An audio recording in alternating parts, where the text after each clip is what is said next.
How can we have a system that will build in the integrity, that people will know that if this happens, then this will happen. And if this goes wrong, here's the way to fix it. Unless you have the principles and the character and the integrity to put together a viable plan for a wide variety of people, then the system is not going to last very long. A person of excellence will always possess these two things, ethics and integrity. You see, your gift will carry you where your character won't keep you. Ethics are moral standards grounded in principles that govern your beliefs and convictions. Ethics are mental attitudes based on beliefs that control your behavior. What you believe manifests how you behave. Integrity is integration of your words with your behavior. What you say and do are supposed to be consistent if you are a person of integrity. Integrity basically is basic wholeness. In other words, it's consistency. Integrity has so many benefits when you live a life of integrity, because with integrity you do the right thing. That means there's no guilt. With integrity, you have nothing to fear because you have nothing to hide. True performance is revealed in your integrity and who you are. And it's something you have every day. It's not once a week, it's what you perform at every day.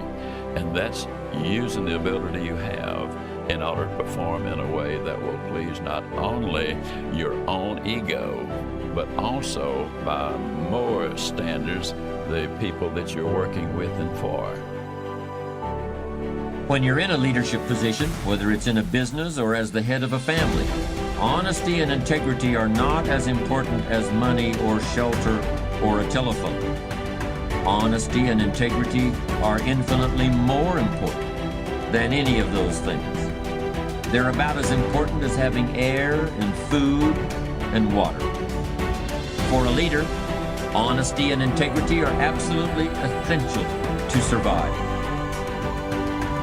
Living the way you're talking about, because people won't always believe everything you say, but they will always believe the example you have set for them. And when you do everything with integrity, then you can always come through in shining colors with those people. What are you feeling emotionally? Pride? Satisfaction? Maybe you're feeling relief that the hardest work is behind you. Maybe you're feeling the power of your new position. Perhaps you're feeling the exhilaration that comes with knowing that having achieved what you did, you can now achieve anything. You might even be feeling humble, having come face to face with weaknesses you never knew you had during the long, hard effort to reach success. After you have awakened all of your senses to the sight, smell, taste, touch, sound, and feeling of success, you start with a specific statement of what you want to achieve and when you want to achieve it. Then you gather inspirational photographs of others who have achieved what you want to achieve. You imagine and list the rewards and benefits you'll experience as a result of achieving your goal. And finally, you bring these 3 steps together into an imaginary scenario rich in sight, sound, touch, taste, smell, and emotion. This scenario is your vision. It is the driving force behind all of your thinking and activity. The more intense and more detailed your vision is, the more emotional power it will pack. The more often you conjure up your vision, the more drive and sustaining power you'll have behind you. This drive and power will in turn enable you to develop working plans, working habits, knowledge and skills you need to achieve your goal. And it will help you to persist and persevere until it is accomplished. Now that you've imagined reaching your goal in all of its sensory detail, you're going to have the opportunity to record it on tape. Don't leave out a single sensory detail.